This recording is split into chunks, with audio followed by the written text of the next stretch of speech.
right, guys, we'll give it just another minute here, but we'll go ahead and get started with some introductions just so that we can get started and get into some content here about quick wins for HubSpot account setup. So I am Kara Ingalls. I am Next to the Marketing's Director of Client Services. I've been using HubSpot for about 7 years now. So excited to talk with you guys about if you're getting started for the first time, or even if you're a little bit further into your account setup, but just looking for some ways to optimize your setup. I am a dog mom and a plant mom. You'll probably see one for sure, if not both of those behind me today during this presentation. And I'm a nature lover, so anything being outside is something that I love to do, especially as a Florida resident. Hey everyone, I'm Kalina and I'm an account manager here at Next to Me. I've been working at Next to Me for about 2 years. Graduated from UF, so go Gators. I've got 2 pets with another dog on the way in April. And I love anything that keeps me active, whether it's weightlifting or yoga or just going on some walks. Awesome. All right, we'll go ahead and get started and dig into some content here. Okay, so for today's agenda, we're going to go through defining a quick win, because ultimately that's what this is all about, just getting you guys comfortable with those quick wins, making sure you're able to see the value out of the HubSpot platform right away, talking about why quick wins are important, and then establishing what are the right quick wins for your business, and then getting into some ideas and some takeaways at the end there. Okay, so what is a quick win? So to start off, a quick win, the 3 main points here are you want to make sure that a quick win supports your larger marketing goals. You want to make sure that it aligns with your long-term marketing strategy so that you're really staying on the forward track instead of kind of spending time darting off to the sides. Next, you want to make use of what you currently have. The main thing here is just to be as efficient as possible. Again, it is called a quick win for a reason. So again, looking at your portal or any assets you might have and seeing of ways that you can improve upon that, again, to support your larger marketing goals. Third here, which might be the most important, is you want to make sure that your quick win has a really strong time to value ratio, AKA low effort, high return.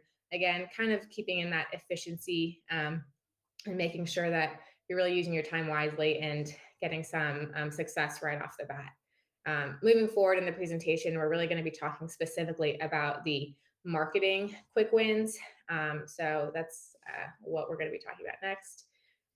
So a marketing quick win will help you, first off, ensure your HubSpot portal is optimized for your needs. So you really want to make sure that the portal is going to set you up for success and be as helpful as possible. So again, that's making sure you've got the right data in, the right workflow set up, and just really, again, making sure that it's set up for you and what you need to be successful.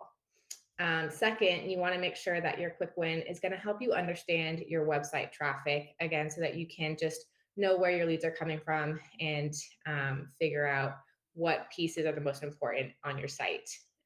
Thirdly, here is just generally improving your lead generation and making sure that you're getting those qualified leads that ultimately can turn into customers.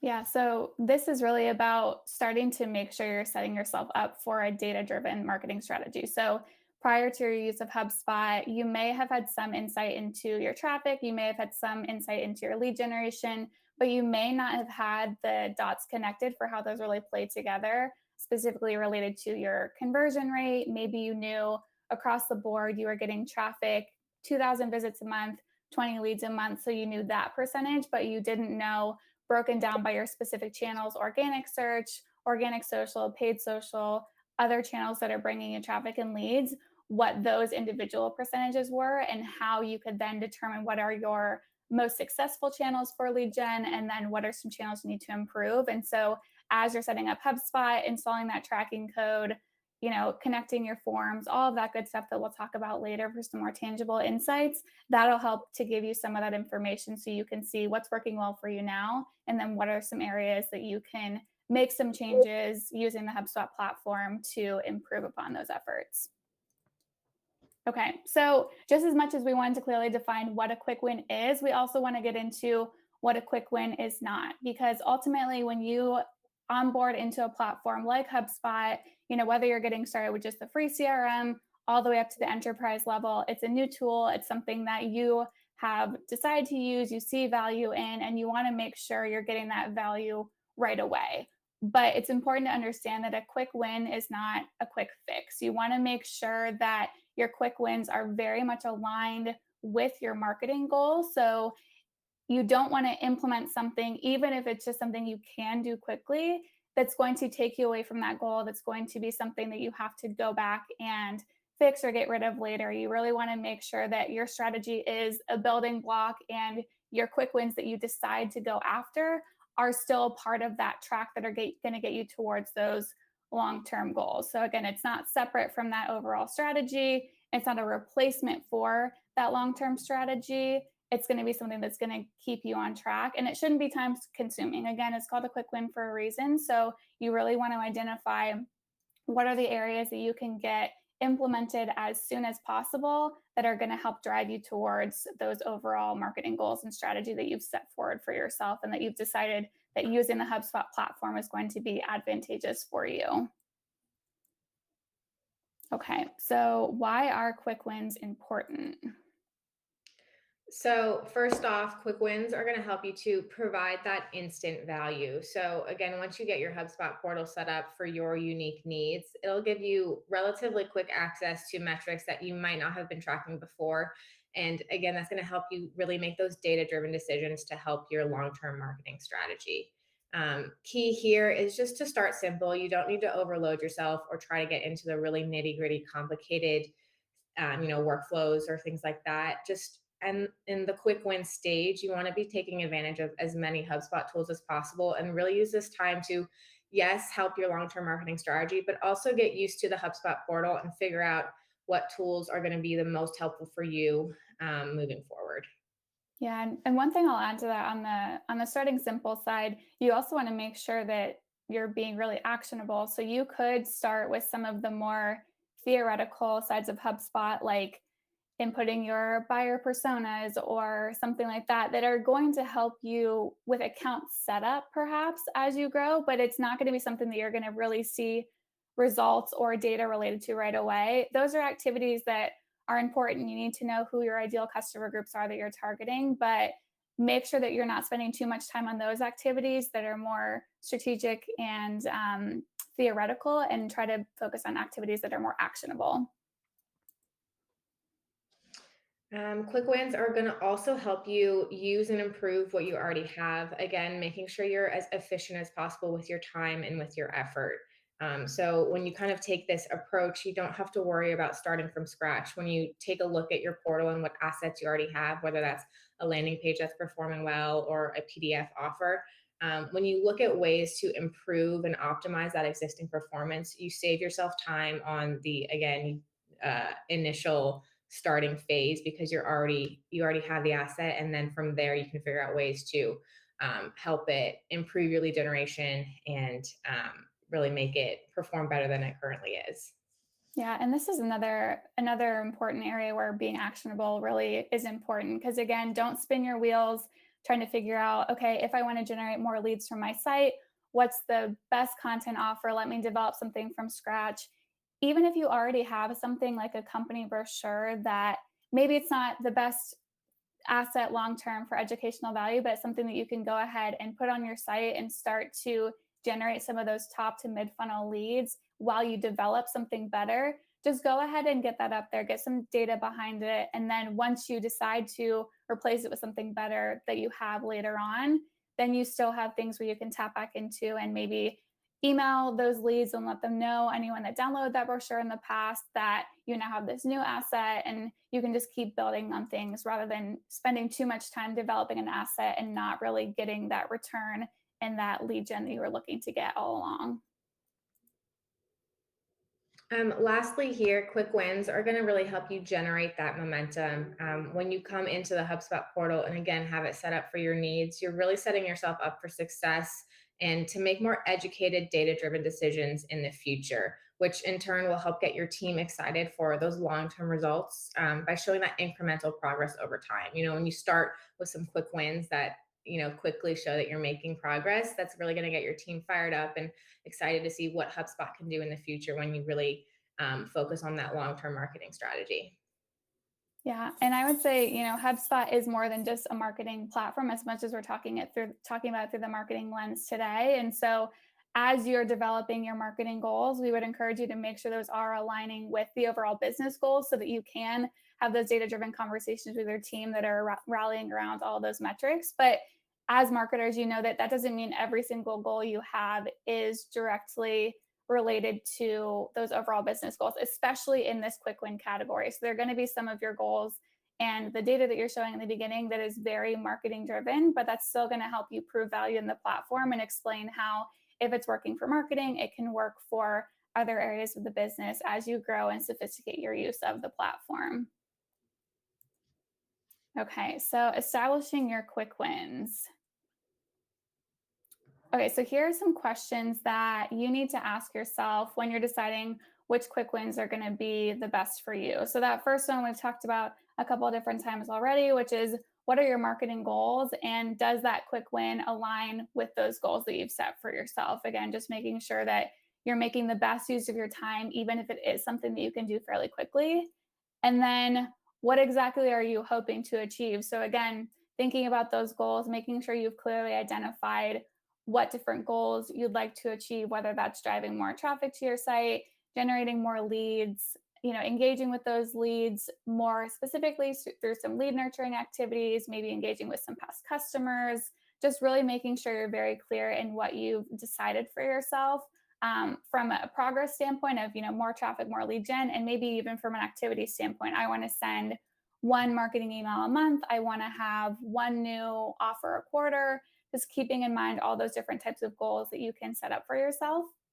And then how can you audit your HubSpot portal? Is there anything missing? So again, this applies a little bit more to people that are in the platform for a little bit and then they're trying to establish some quick wins if they haven't quite gotten to that. But think about the HubSpot platform at large. Are there areas that you maybe have shied away from implementing yet, but now that we've talked about this idea of quick wins, you can think of ways to simply tap into those and start executing some activities in those areas. And then again, being really cognizant of how much time and effort it's going to take so that you're not spending too much time on something that may not get you the results that you're looking for. Okay, so then getting into some examples of quick wins. So right off the bat, the easiest thing to do is install a HubSpot tracking code again, so you can kind of see where your traffic is coming from and get a better idea of who's visiting your site from where. The next is to create a pop-up form, whether it's one of the drop downs or the slide-ins, anything that pops up and lets people know, hey, we have this offer, or hey, you can contact us again to drive that lead generation. Next is installing a live chat. It's super simple to do within the HubSpot platform and will give your site experience that human feel that's going to make people enjoy coming to your site. 4 is to swap out some of your website buttons for your HubSpot CTAs. So depending on what theme or template you might have used to build your site, they might have come with some standard buttons that are just a little pill with the text in it. The reason you'd want to switch to a HubSpot CTA is because then you can track who's clicking on the CTA and what that performance is, again, to really give yourself the data to make those better decisions moving forward. Number 5 is connect any paid ad accounts that you have running. Again, you can do this right inside of HubSpot so that you can have all of the assets right inside the portal and make it simpler for you to manage. Number 6 is to turn on collected forms or embed a HubSpot form on your website. So if your site isn't in HubSpot, you're not ready to make that migration, you can still gather that data inside the HubSpot platform by, again, either turning on that collected form or embedding a HubSpot form on your website. Again, the key here is just getting as much data as possible into the site so that you can really make those data-driven decisions. Number 7 here is to create a form submission follow-up email. So you might have a form on your site that when they submit it, it just kind of says, thanks for submitting our form, and then it leaves it as that. The next step here to really nurture your leads is to go ahead and set up a follow-up email. And you can do this right inside the form editor. You can just say, like, for example, let's say maybe they're downloading that brochure, the company overview brochure. In the follow-up email, if you say, hey, thanks for downloading our brochure, here's a way that you can access it at any time you might need. Again, that helps to nurture those leads and make it easy for them to access your content. Awesome. And then kind of the next step of some examples here that just go a little bit deeper into the platform use is, let's say your website is external to HubSpot, but you're maybe wanting to explore the CMS product a little bit more and maybe add some landing pages, maybe have your emails or your blogs in HubSpot. HubSpot has a free marketplace of templates. So you may not be ready to do that full site redesign yet. You may not be ready to move your core site from whatever platform it's now on now into the HubSpot CMS, but you can start to get a taste of what that's like, a taste of what even further data you have by having pages hosted in HubSpot, by getting some free templates from the marketplace and launching those pages on some subdomains or getting started with some email marketing right inside the HubSpot platform.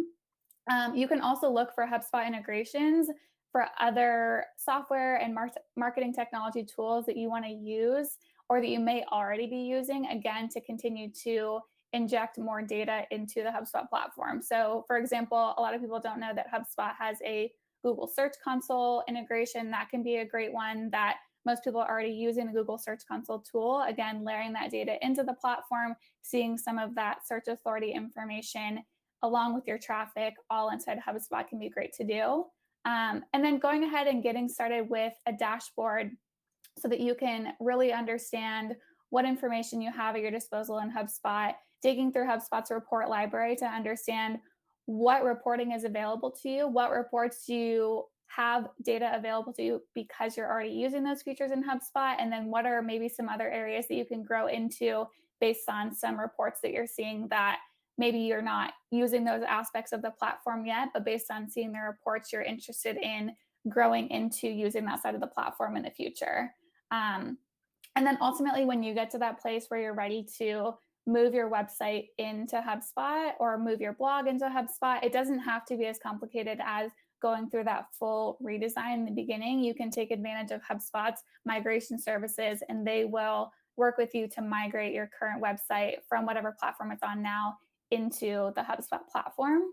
And then you can also set up an RSS feed email so that every month or every week, depending on what cadence makes the most sense for you, any of your most recently posted blogs can be automatically sent to your contacts that are subscribed. So, again, that's an easy way to set something up that's going to continue to add value to your audience, that once you have it set up and just kind of monitor the performance, you don't have to keep going back and editing it on the cadence that you've established. Okay, so we're going to roll into the Q&A section now. Just really any questions you guys have about HubSpot. We do have a demo portal too, so if there's anything that feels more tangible, we can go ahead and share that screen too and walk through some of these things practically in the HubSpot platform.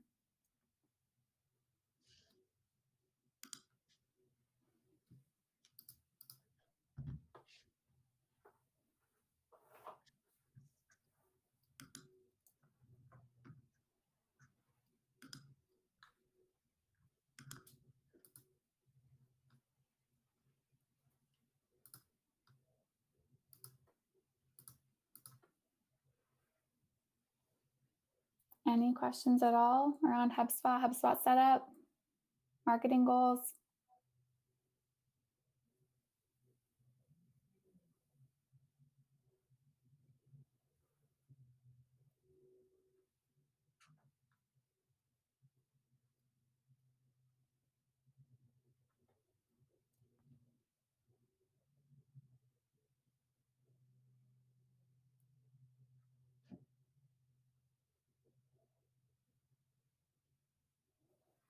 Sure, top five HubSpot integrations. So it obviously depends on your particular use case. If we do have a blog that maybe someone on the team could find and pop in chat related to, I think it's the top 10 HubSpot integrations that we really like. One of my favorite integrations is CallRail. So it does require an additional software spend, but it allows you to get the same sort of information that you would get around your conversion rate from website form submissions related to the phone calls you get from your website as well. So again, that's injecting in more data to get that larger picture of how your site's performing. Not only how many leads are you getting from the form submissions on your site, but how many are you getting from people that are calling you and using the phone number on your site as well. So that's a great integration. Another one that we really love is called 7 Cents. It's a send time optimization email marketing platform. So, what that allows you to do is rather than just sending all of your marketing emails on Tuesdays at 9 a.m., because that's what you've seen work in the past, or that's what you've read in an article was a best practice, you can customize the send time for all of the contacts in your database. So, let's say over time you get enough data to know that Kalina opens her emails at 10 a.m. on Thursdays. I maybe open mine at 9 a.m. on Fridays. You can accommodate for those different behaviors by sending the emails at those different times.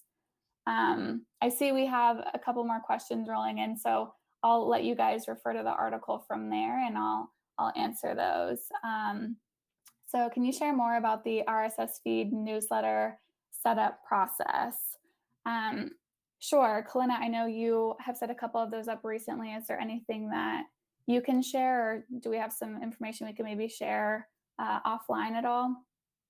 Yeah, I can set up in the follow-up email, I can set up a little how-to on tips on how to set up the RSS feed email, but it's a relatively simple process that you just go inside of HubSpot, and similar to how you would set up an email template, you just do the work up front, and then monthly or weekly, again, depending on what cadence you want to send out, it'll pull the recent blogs that you've posted and put them into that template, and then send it out to your blog subscription list.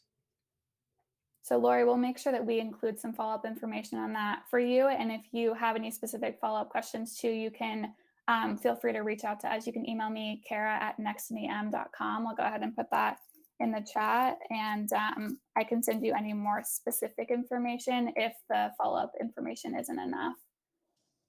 Okay.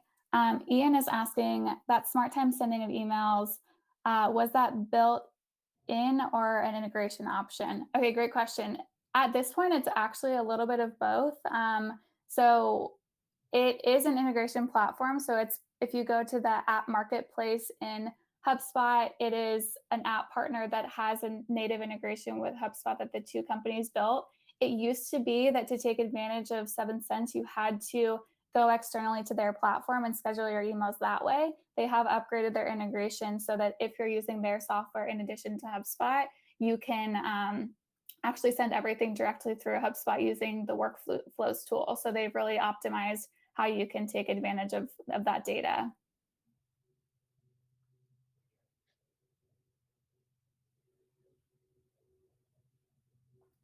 Okay, these are great questions, guys. Any other questions you have at all?